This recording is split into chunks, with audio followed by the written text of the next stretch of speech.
आज के इस फ्रेश वीडियो में आपका स्वागत है। दोस्तों, आज भी इस दुनिया में कई सारी जनजातियां हैं। कुछ समय के साथ आधुनिक जीवन को अपना लिया और कुछ जनजाति ने इसे स्वीकार नहीं किया। मुर्सी जनजाति भी इन्हीं में से एक है। अफ्रीका के इथोपिया के ओमान वैली में रहने वाली इस जनजाति की आबादी करीब 10,000 के करीब है और 2000 वर्ग किलोमीटर के जंगल पर इनका कब्जा है। तो पहले शुरू करते हैं गाय का खून पीने से। मुर्सी जनजाति के लोग ऐसा मानते हैं कि गाय का खून पीना शरीर के लिए बहुत अच्छा है, उससे शरीर में ताकत आती है, इसीलिए ये अपने दिनचर्या में गाय का खून पीते हैं। ये लोग गाय का खून निकालने के लिए उसके गले के पास घाव बनाकर खून निकाल लेते हैं। हालांकि इससे गाय की मौत एक बार में नहीं होता है, ऐसा 3-4 बार करते रहने से गाय का मौत हो जाती है। आइए जानते हैं कैसे हैं मुर्सी समाज के लोग। मुर्सी समाज के लोग दुनिया से बहुत अलग है। इन्हें खतरनाक माना जाता है, मगर इनका आपस में झगड़ा नहीं होता है। ये लोग अपनी छोटी सी दुनिया में शांति से रहते हैं। यहाँ की महिलाएं कड़ी मेहनत करती है। उनका काम बच्चों को संभालना, घर को बनाना, खाना पकाना और पानी लाना आदि होता है। वहीं एक पुरुष का काम होता है गायों को चराना और युद्ध के समय अपने गाँव की रक्षा करना। साथ ही युवा मुर्सी हथियार चलाना सीखते हैं। चलिए अब आते हैं खाने पीने पर। वैसे तो मुर्सी लोगों का मुख्य भोजन सूखा दलिया होता है। इसके अलावा गाय का खून और गाय का दूध भी पीना पसंद करते हैं। साथ ही ये लोग मांसाहार तो करते ही है, लेकिन आश्चर्य की बात यह है कि ये जब कभी भी मांसाहार नहीं करते हैं, केवल जश्न वाले दिन ही मांस को खाते हैं। चलिए अब आते हैं कपड़े पर। कुछ साल पहले मुर्सी जनजाति के लोग बकरी की खाल को कपड़े की तरह पहनते थे, मगर अब वो रेशम और सूती के बने कपड़ों को पहनना शुरू कर दिया है। तो चलिए अब आते हैं शादी के मुद्दे पर। यहाँ के युवाओं के लिए शादी करना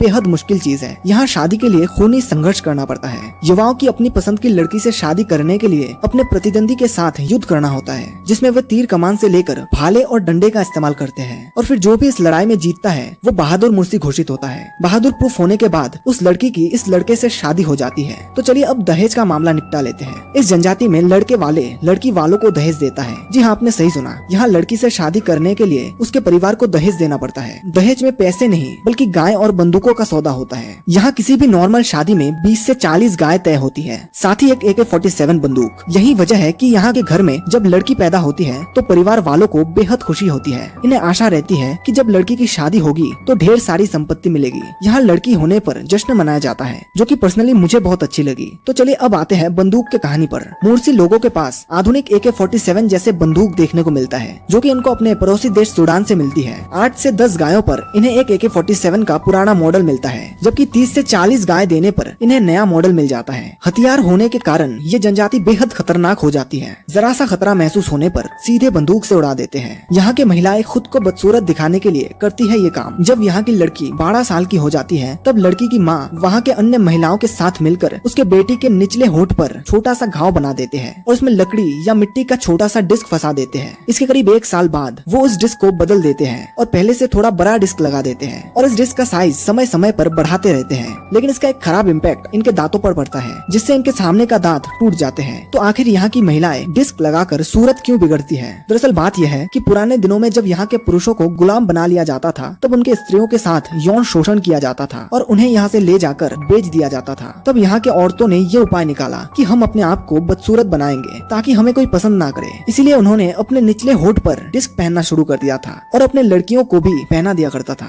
जो कि समय के साथ साथ परंपरा बन गई है। तो दोस्तों जरा सोचिए कि सिर्फ 2 पीढ़ी में हमारे दादाजी और हम में कितना फर्क है। रहन सहन, बोली, कपड़े सब कुछ बदल गया है, पर मुर्सी जनजाति के लोगों ने सैकड़ों पीढ़ियों से कुछ नहीं बदला है। इससे ये साबित हो जाता है कि वे अपने संस्कृति, रीति रिवाजों को आज तक संभाल कर रखा है। ये अपने आप में काफी बड़ी बात होती है, मगर जैसे जैसे ये बाहरी लोगों के संपर्क में आएंगे वैसे वैसे ये अपनी संस्कृति को भूलने लगेंगे और फिर एक ऐसा समय आएगा जब ये जनजाति इस दुनिया से विलुप्त हो जाएगी। तो दोस्तों आशा करता हूँ आपको इस वीडियो से कुछ नया जानने को मिला है। नमस्कार।